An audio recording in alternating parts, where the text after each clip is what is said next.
and we'll get started with our moderator today, John Carroll. How are you, Mr. Carroll? Doing well, Rebecca. Thank you so much. Always good to see you on Tuesday afternoon. This has become a regular thing, and we want to welcome everybody also to The Pivot. We are a weekly series of informal discussions discussing our local, regional, and national issues in the midst of and following the current pandemic. This event is presented exclusively by the Mount Pleasant Chamber of Commerce. My role as moderator is to introduce our guests, get the discussion started with some questions, and give those attending the event live the opportunity to participate by using the chat function in the Zoom screen. Rebecca will be monitoring that. We thank you for taking the time with your Mount Pleasant Chamber of Commerce to join fellow members in staying informed to help you care for your team, your clients, and your customers, and take care of business in post-pandemic conditions. Construction has felt the impact of the COVID-19 pandemic and the resulting shutdown, but just how much has it felt that impact? Are there signs of resilience? What is the outlook for the months ahead? Our two guests today will help us dive into the numbers as well as the stories illustrating that resilience. Let's meet them and get right into some questions. Our first guest is Pat Kiernan.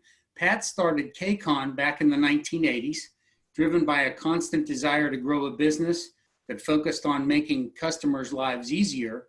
Pat has come up with numbers of ways that design and construction can be made easier.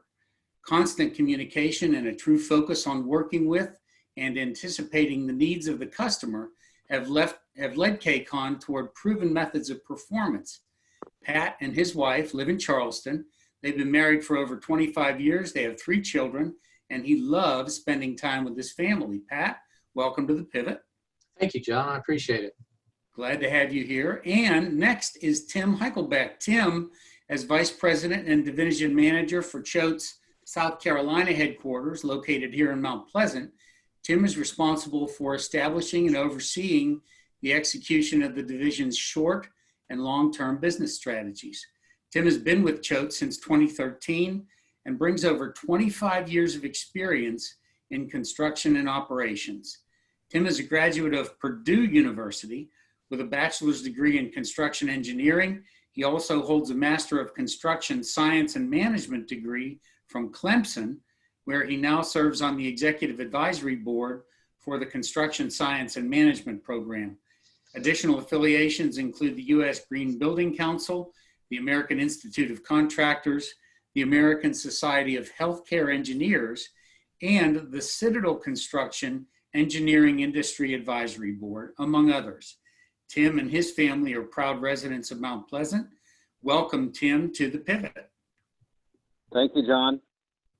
Glad to have you here. Let's get right to the questions, shall we? Pat, give our viewers a sense of where KCON was in the first part of the year and how that has changed with the lockdown and shutdown starting in mid-March.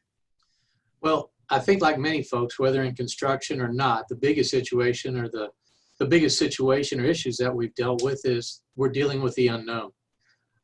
Several of our customers, specifically on the federal side, where we do a lot of construction work, we're in that same boat or are in that same boat. Some projects will simply continue on with slight modifications or added requirements or tasks, whereas others simply shut projects down until they receive guidance. And as we move forward through that process, the obvious things like how you handled your project and project site, as well as your team members, subcontractors, suppliers, and customers on the site. Roles and responsibilities are modified to fit guidance wherever we were picking up that guidance from. Roles and responsibilities, it changed and it didn't change. As long as we were adhering to that, the CDC requirements and whatnot, it seemed to work for us. Still learning throughout the whole process. The projects that were shut down have reopened and we're well underway, and you could say with minimal disruptions, which is kind of unusual for the government to even acknowledge that there's such a thing as minimal disruptions. As for business going forward or since COVID, we haven't felt or been impacted tremendously. I'm sure Tim will have a lot more insight on this too. Some clients have been hesitant, yet in most cases have kind of stayed the course. And I'm really glad to hear that, Pat, because, you know, this has thrown a lot of people upside down and on their ear. So it's really good news to hear that you've been able, for the most part, to conduct business as usual. You live in a world, obviously, where personal protective equipment, PPE, is already a household name. Mm-hmm. And so you've had to make maybe minor changes there. Yeah, absolutely. Again, following some of the CDC guidelines, some of our federal sites, they not mandated, but they walked in with their suggestions and ideas. And you're right. Now, in some cases, and I'm sure, again, Tim will be able to speak to this, it's hard to put up buildings or put concrete in place wearing a face mask. So they've been a little bit lenient on that compared to maybe walking into a grocery store or the things that we would commonly do in and around our homes. So I think as construction, you know, they've been a little bit lenient on this. Number one, most of the time we're outside. So a little bit of forgiveness in that. But nonetheless, and obviously being, you know, concerned about your people, your clients, your subcontractors, your team members, all that, you know, you want to be cognizant, you want to be wary of it, you want to make sure you're doing the right thing. So we spent a lot of time on the computer researching different things that we need to do and just kind of stay ahead of the ball right there. That makes sense, Pat. Thanks. Sure. Tim, let's ask you that same question. How was business and the outlook for Choate up to the shutdown, and what are you seeing now 120 days in? Sure. Yeah, it's similar to a lot of similarities with what Pat described. We started out 2020 as we thought would be a pretty banner year, meaning we had a lot of work on the books, a lot of good quality work coming up. And that was on the heels of a 2019 year that was also very strong. So we were very optimistic about the entire year. And then, of course, the COVID came our way. And like most Americans, we watched it on the news. We watched the dramatization of both sides of the opinions on what it might or might not do to the United States. And then it came here and became more real. So, you know, we were fortunate on our project sites to always stay open. All of them stayed open. They were more in the private sector than the federal that Pat and his group are in. And the construction was considered an essential business. And so that was very helpful for us to keep the sites open and keep them active and progressing forward. And it's a tough business, you know, and so this was just one more challenge that we had to overcome. And you mentioned PPE, and that's one of the things we addressed with face mask early on. So I believe it was somewhere around February, March, where we had a task force internally that represented 6 of our 6 offices, our field superintendents, project management, and we really wanted to understand what was it going to take for craft worker safety to maintain the schedules and the quality and the safety and everything we needed on our job sites. So we put together a protocol that we implemented on our job sites for craft worker safety. It also helped keep our superintendents safe. And we wanted to make sure that the local municipalities, when they came to inspect work at different phases of the schedules, that, you know, the municipalities knew their inspectors were going to be safe. So we shared that protocol with the chief building officers and with other general contractors. We just wanted the industry as a whole to win, and didn't want to shut down construction sites. We closed our office in mid-March, and we returned work maybe 60 days later, returned to the office, I'll just say, and we had a work from home protocol in place as well. So ironically, some of our projects benefited from the folks working from home, meaning we were in the middle of some office upfits, and without occupants in the buildings, the work could progress a lot faster. We had a kitchen project that the kitchen closed, so we were able to perform that work daytime hours. And we had a private school, and the students went home, and we were able to accelerate the schedules there and actually get done a little sooner. So we actually benefited from it slightly. We did have one project that was delayed. Other than that, we really haven't seen work stoppages. When we implemented the temperature scannings for craft workers and handed out face masks, we saw a little better representation from the craft workers showing back up to work. I think initially there was some concern about, their well-being. There was just a lot of unknowns at that time. So we're doing more virtual meetings, trying to separate each other 6 feet, wear face mask, and again, make sure at the end of the day the craft workers go home the same way they come to work. Right. You ask about, I guess the next 120 days. I wish I had a crystal ball. We really haven't seen a slowdown. I think similar to what Pat's saying, it appears as though people have confidence, especially I think in this Charleston market. This area is still growing. And I think if anything, we might see more growth. More people move in this area from the Northeast. And we have a lot of industrial projects in this area with the new Hugh Leatherman port coming online. I think that's just going to increase the need for warehouse distribution type space. And so I really see that the work's not going to slow down. I think there's certain market sectors that may see a little slowdown. There's always winners and losers to these types of events that happen to the industry. And so, restaurant businesses, probably those projects are going to slow down or cease, and maybe hotels slow down. But you're going to see other market sectors, I think, capitalize on the opportunity. Wow, that's quite a perspective, Tim. And you've thank you. That's a lot of good information. It's wonderful to see that someone has benefited from all of this this craziness. Tim, the other thing is you've got responsibility here in South Carolina, but Choate is a southeastern business. Your locations really cross the southeast. What variability have you been able to observe from, you say, one market to another in terms of everything that's had to be done or upfitted, as it were? Sure. We like Pat followed the CDC guidelines and through the state and local municipalities, and each was slightly different at the local and state level. Our Nashville office, I think, went into their phase 2 much later than North Carolina or Georgia did, and so that affected, some of our construction sites. I would say the challenge we've had in Charlotte and Atlanta offices, we have much larger projects where we could have a volume of 150 craft workers on one single project site. Wow.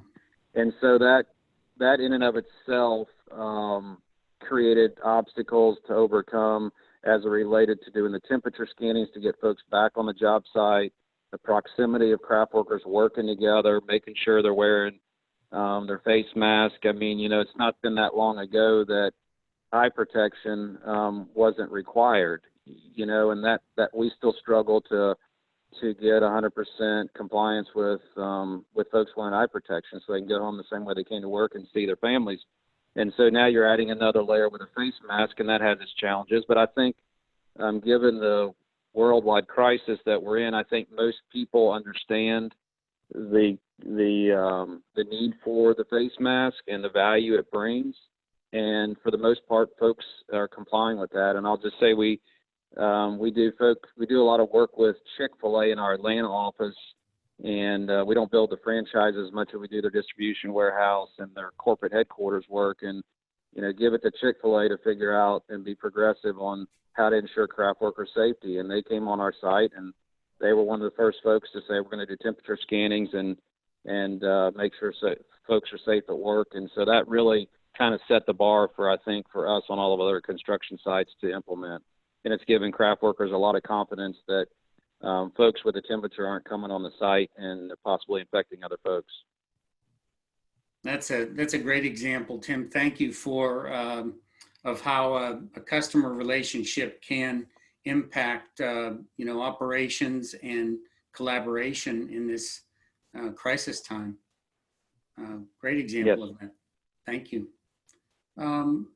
Pat, back to you. KCON's work includes commercial and government projects. Talk about the differences in those market segments in the past and how they differ now, if at all, in light of COVID-19, and what attracts that diverse customer base to KCON? Well, both markets have enviable characteristics. Our federal clients, while being represented by numerous agencies, all fall into a certain way of accomplishing their projects. We've all heard or seen the reams of paper and lengthy contracts that specifically map out how a project's to be performed. Sometimes that can create havoc for contractors that don't have the experience or background. Yet if you know how to navigate those contracts and requirements, construction can be straightforward. And again, COVID is new. It's new to everybody. There's not anything out there, whether it be government or commercial light industrial, that, there are set specifics that you have to do. And even if there are, what's applicable.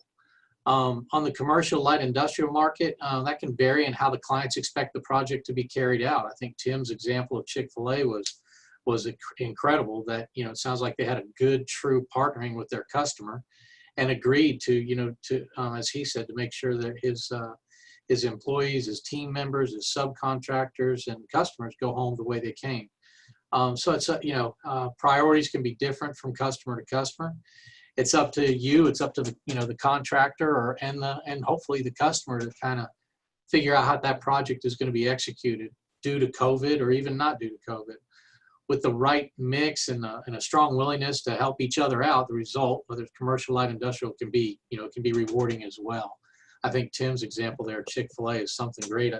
Tim, I hope you don't mind. I was plagiarizing some of what you were saying there. I hope to maybe take that on and talk to smart people. As for how the two differ during these unique times, the federal side may be a little bit more insulated. Your tax dollars most likely funded a project that we're working on as early as 2 or 3 years ago. So it's all systems are still a go. On the non-federal side, or our client may be a little bit more in tune with how COVID is impacting their business, and in turn, that next construction project or their current construction project. So again, the term moving target probably isn't exactly right, but I think it's, you have to boost up the communication incredibly. Make sure somebody's doing your research. Again, commending Tim, putting a team together to really dig into that. We did something along those lines where our project managers were teaming up with their superintendents along with our customers, both on the federal side and the commercial light industrial side, of what's going to work, what's going to be a safe environment, how do we take this, how do we continue on? Because unfortunately, a lot of them they didn't want to stop their project, so it was still, full speed ahead. So. Thanks, Pat. It's really sort of making it up as we go, right? We have to probably revert back to all the way back to values, and then how that comes forward into initiatives, tactics, and specific practices. No argument there. Again, I can't say enough great things about Choate Construction. They're an enviable company in the Southeast. Safe to say I've tried to model some of the things we do at our small company after Choate. And one thing I learned is that level of communication, where you thought you were doing a great job of communicating. COVID created that environment to find out if you really were and how you had to boost that up. No doubt about that. Yes, indeed. Pat, thank you.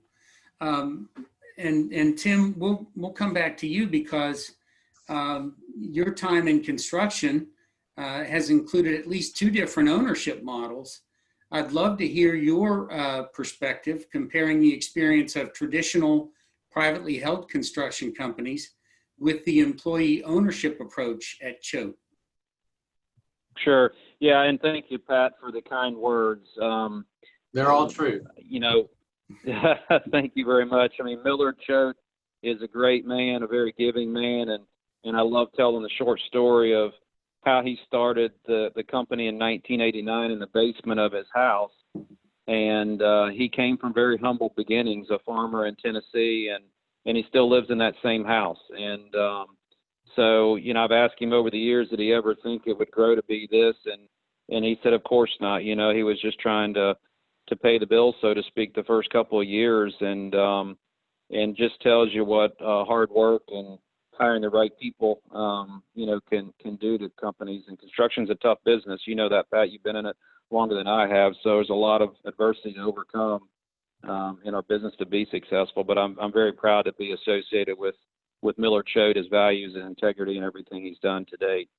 As far as the different type of ownership of the company, I think it's really been incredible to be a part of a company that converted from Millard being the basically him and Dave Priester being the owners of the company to giving it to the employees over a period of time. And the employee-owned model, the ESOP, was something Millard really thought hard and strong about before he made that decision. And there was a lot that went into that thought. It's a heavily regulated model for ownership, and rightfully should be, because there's been models that have failed. If you Google ESOP, you'll see them. And unfortunately, those were folks that over-leveraged the value of the company in the sale, and that caused a lot of the failures. But as far as how it impacts our folks, I mean, we have a lot of great folks. That's our number one asset. We're very proud of our retention rate, and that's something that's really going to just help us going forward is the retention of the quality folks we have, and helping to recruit those folks for long-term rewarding career in construction. I think that it provides a different level of pride and passion because you're part owner of a company, and it helps build for a long-term retirement plan for the folks. And so I think everybody benefits from the success of the company, and folks are always willing to go the extra step to help each other out because they know that your success ultimately helps them in their success, long-term value of the company. So it's truly been an eye-opening experience to understand the ESOP model. I'll have to say, when it was first presented to me by Millard 5 or 6 years ago, I was a complete novice of it. And, it's not necessarily the right model for everyone. And I think there's benefits to all different types of ownerships of companies. Yes, indeed. Tim, thanks for that perspective. I've been able to experience the employee ownership model firsthand as well. And I'm a fan of it as well. I had never experienced that prior. Pat and some other people who have been around town a little bit longer, and maybe you with some time in the Southeast would remember a household name in Charleston back in the day, Cameron and Barkley. Cambar went employee owned before it was fashionable. With the change in taxes back in the late 70s, mid to late 70s.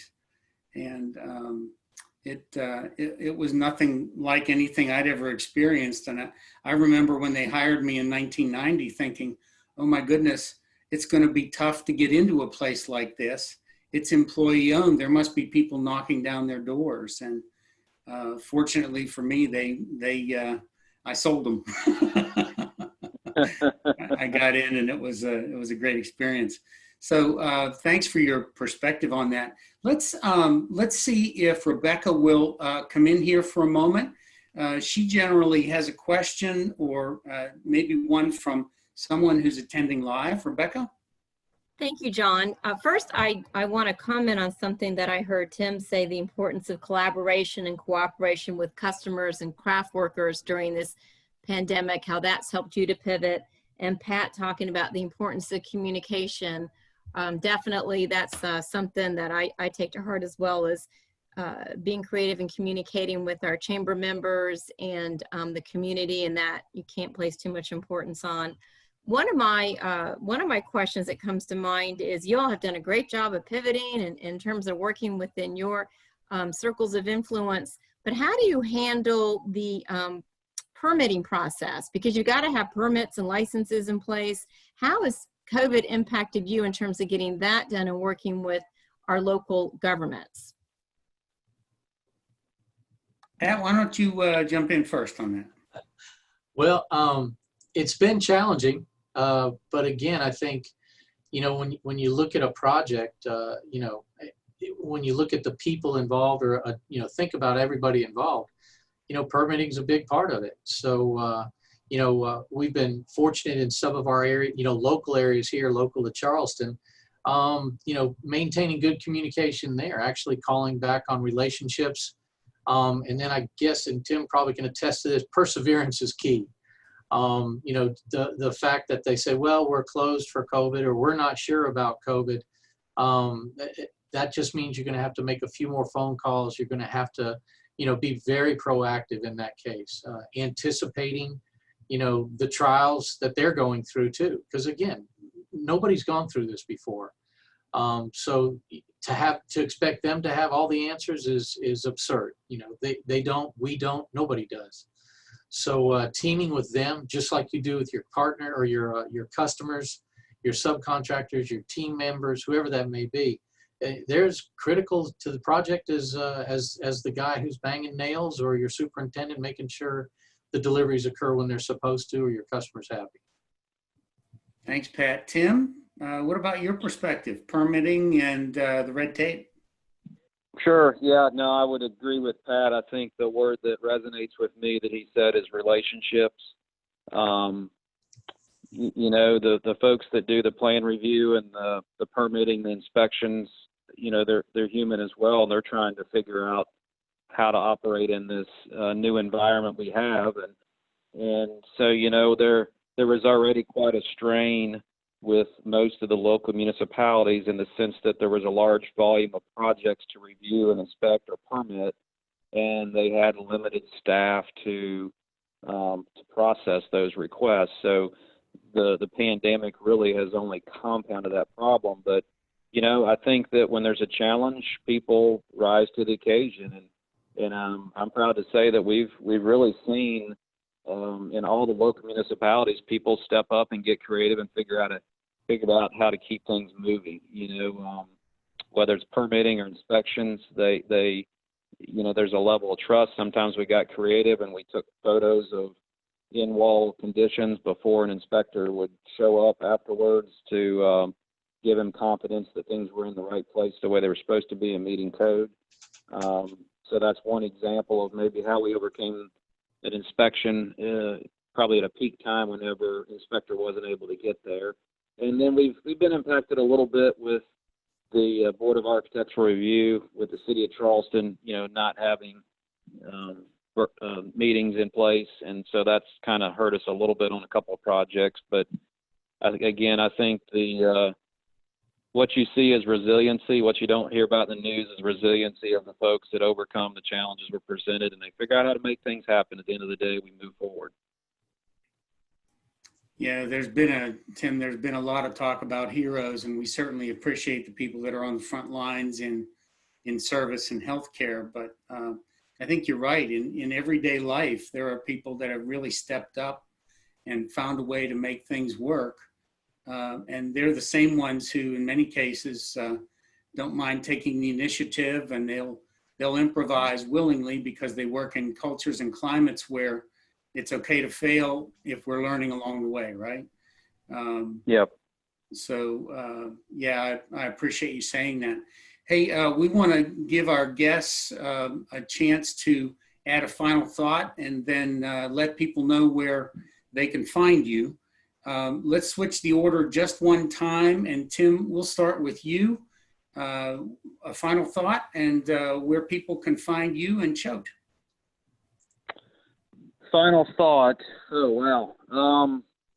Well, I think like any challenge we've had over the years that I've been in the business, at least, this is definitely one of the most unique ones I've experienced, and the industry's experienced. But again, I think that construction is a unique industry in and of itself, and I would never want to take away from healthcare providers, firefighters, policemen. Those are certainly challenging businesses to be in, especially nowadays. But the construction affects a lot more of the world or the U.S. than folks realize, from manufacturing through the finished product. And it's an important industry for our economy. And so I'm glad to see that the government stepped up and called it essential. And I think our job as leaders of the industry is to figure out how to continue to move forward and operate in a safe manner, and be optimistic about the future, and know that somehow, some way we'll get through this. And as I mentioned, earlier, there's winners and losers in every type of a downturn in a market, if there is one right now. There'll be new technologies emerge out of what we're going through with with how people clean buildings, how air's filtrated, how there's touchless devices that'll probably be more in the marketplace. So there's going to be a new industry created out of that, just like there was after the 9/11 attacks. But I feel good about the future, and I feel good about our industry as a whole overcoming the challenges ahead. Thanks, Tim. Where can people find you? Where can they find me? Preferably on my boat, but somehow I haven't figured out how to make a living on a boat yet. So, no, we're located in Mount Pleasant. I've lived here now over 20 years, and we're located on McGrath Darby Boulevard, and just moved in a new office space about a year and a half there. And we're next to the TV tower there, and I think it's News 2 next door. And just enjoy being with my family here in Mount Pleasant. Wonderful. Tim, thank you so much. Pat, how about a final thought and where people can find KCON? Well, hopefully they can find me with Tim on his boat someday in the near future. But I think echoing what Tim had to say, I think if there was ever an industry that always kind of found ways to persevere or get through or survive, because Lord knows we're used to taking our hits and having our wins and losses, it's the construction industry. I think as evidenced by, if there ever was something that went wrong in the neighborhood, everybody always turned to the contractor for ideas and thoughts to get through it. Always kind of took pride in that, and other friends and contractors had that same persona that we'll figure out a way. Tim nailed it. I think the future of not just construction, but of how everybody goes about their daily life and business here has been impacted, and it's going to change a little bit. I'm actually getting used to Zoom calls and Zoom meetings. So as far as that goes, I think resiliency and always trying, you can always throw something in there for the American spirit too, that we'll figure out a way to persevere. If it's with a face mask on or not, unfortunately, everybody's telling me I need to wear a bigger face mask than I normally do just to cover up this gorgeous face. But we'll find out how to get that done. As far as reaching KCON, I invite everybody to visit our website, find all types of great information on there, a little bit about what we do and a little bit about our people. That's www.kconinc.com. Pat, thank you so much. We thank you, founder and president of KCON Construction, and Tim Heichelbech, vice president and division manager for Choate, South Carolina headquarters right here in Mount Pleasant. Thanks to all of our chamber members with us live and those catching us on the recording, and a big thank you to the Mount Pleasant Chamber's own Rebecca Imholtz for getting us started and keeping us on track today. From all of us at the Mount Pleasant Chamber, thank you for joining us this week for The Pivot. Make it a great week. Thank you. Thank you, John. Bye-bye. Thank you all.